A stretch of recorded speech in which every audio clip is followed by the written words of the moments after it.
భారత రాష్ట్ర సమితిని, కేటీఆర్ని, హరీష్ రావుని ఎదుర్కోలేని దద్దమ్మలు నేడు ఒక ఆంధ్ర వాళ్ళు ఏదైతే కుట్రలు చేస్తారో ఆ ఆంధ్ర నాయకత్వంలో నేర్చుకున్న సన్నాసులు చేసే పన్నాగాన్ని పన్నుతున్నారు కొందరు. కేసీఆర్ ఆరోగ్యం బాగాలేదని నేను 2007 నుంచి వింటున్నా ఇలాంటి మాటలు. 2007 నుంచి వింటూనే ఉన్నా నేను. కేసీఆర్కు ఆరోగ్యం బాగాలేదు, లివర్ పాడైపోయింది, అమెరికా పోతున్నాడు, ఆపరేషన్ అయింది, ఇక పోతాడు ఉండడు అని చెప్పిండు. కానీ కేసీఆర్ గట్టిగా ఉన్నాడు, బండకు బండ. మీ ఛాతల మీద కూర్చొని గుద్దతందుకు రెడీ అవుతున్నాడు ఇంకా గట్టిగా. అర్థమైందా? కేసీఆర్ ఆరోగ్యం గురించి తప్పుగా మాట్లాడుతున్న సన్నాసులకు ఒకటే ముచ్చట, చీము నెత్తురుంటే ఒకవేళ నిజంగానే మీ తల్లిదండ్రులకు పుట్టినట్టయితే ఒకరి ఆరోగ్యం మీద, ఒకరి చావు మీద మాట్లాడద్దు. గుర్తుంచుకోండి, ఒకరి ఆరోగ్యం మీద, ఒకరి చావు మీద మాట్లాడితే మంచిది కాదు అది. కేసీఆర్ అనే నాయకుడు తెలంగాణ రాష్ట్రానికి సాధించిన ఒక మంచి మహనీయుడు, తెలంగాణ రాష్ట్రం స్వాప్నికుడు. ఆ స్వాప్నికుడు చేయడం వలన తెలంగాణ రాష్ట్రం సిద్ధించింది నేడు.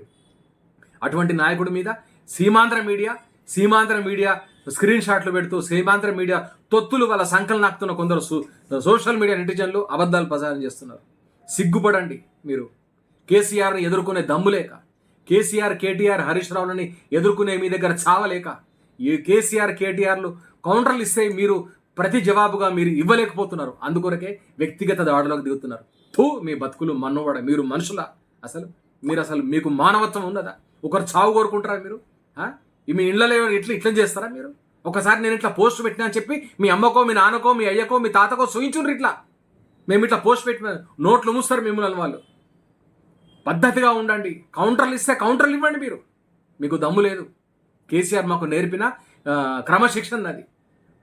శాంతియుతంగా చేసినాం తెలంగాణ ఉద్యమం, శాంతియుతంగా తెలంగాణ ఉద్యమం సాధించినాం, శాంతియుతంగా తెలంగాణ రాష్ట్రాన్ని సిద్ధించుకుందాం. అది మా తడాకర.